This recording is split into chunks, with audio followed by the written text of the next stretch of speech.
गुरुवार व्रत कथा का अपना ही महत्व है। कथा के अनुसार प्राचीन काल की बात है, किसी राज्य में एक बड़ा प्रतापी और दानी राजा राज्य करता था। वह हर गुरुवार को व्रत रखकर दीन दुखियों की मदद करके पुण्य प्राप्त करता था। परंतु ये बात उसकी रानी को अच्छी नहीं लगती थी। वो तो ना तो व्रत रखती थी, ना ही दान पुण्य में विश्वास रखती थी। इतना ही नहीं, वो राजा को भी ऐसा करने से मना करती थी। एक दिन राजा शिकार खेलने वन गए थे। घर में रानी और दासी अकेली थी। तो उसी समय विश्वदेव साधु का रूप धारण करके राजा के दरवाजे में भिक्षा मांगने आए। साधु ने जब रानी से भिक्षा मांगी तो वह कहने लगी, हे साधु महाराज, मैं तो उस दान पुण्य से तंग आ गई हूँ। आप कुछ ऐसा उपाय बताएं जिसमें सारा धन नष्ट हो जाए और मैं आराम से रहूँ। इतना सुन के विश्वदेव ने कहा, हे देवी, तुम तो बड़ी विचित्र हो। संतान और धन से तो कोई दुखी नहीं होता, और अधिक धन हो तो शुभ कार्यों में लगाओ। तो वो ऐसी बातें सुन के रानी खुश नहीं हुई। वो बोली, महाराज आप मेरे को कुछ उपाय बताएं। तब साधु ने कहा, अगर आपकी ऐसी इच्छा तो ऐसा ही होगा।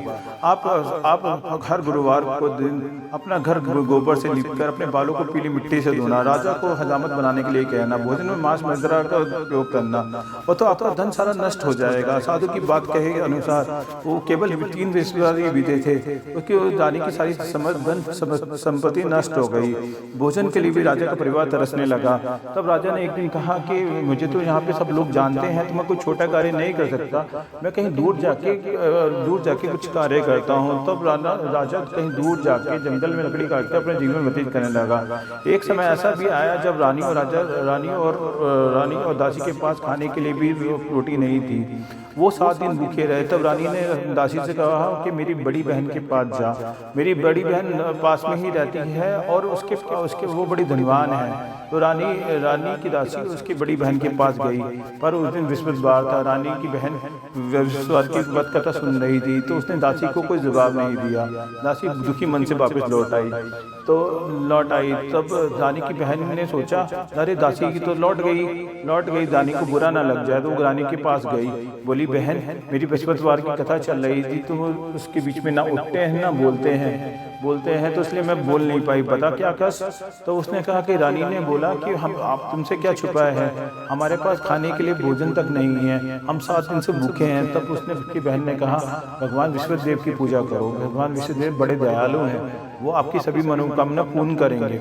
तब रानी की दासी ने कहा कि वैसे भी हम तो भूखे तो रहते ही हैं, क्यों ना हम व्रत रखें। तो उन्होंने अगले गुरुवार को व्रत रखा।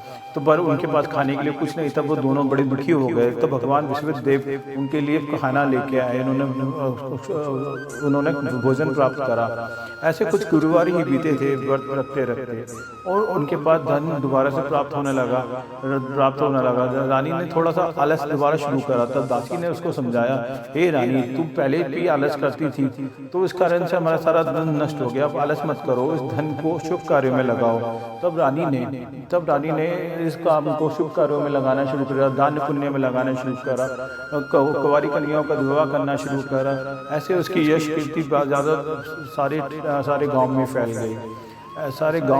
सब लोग उसको जय जयकार करने लगे। बृहस्पतिवार भगवान बड़े ही दयालु हैं, सबकी मनोकामना पूर्ण करते हैं। अब बृहस्पतिवार की कथा सुनने के बाद आरती जरूर करनी चाहिए। जय बृहस्पति भगवान की जय।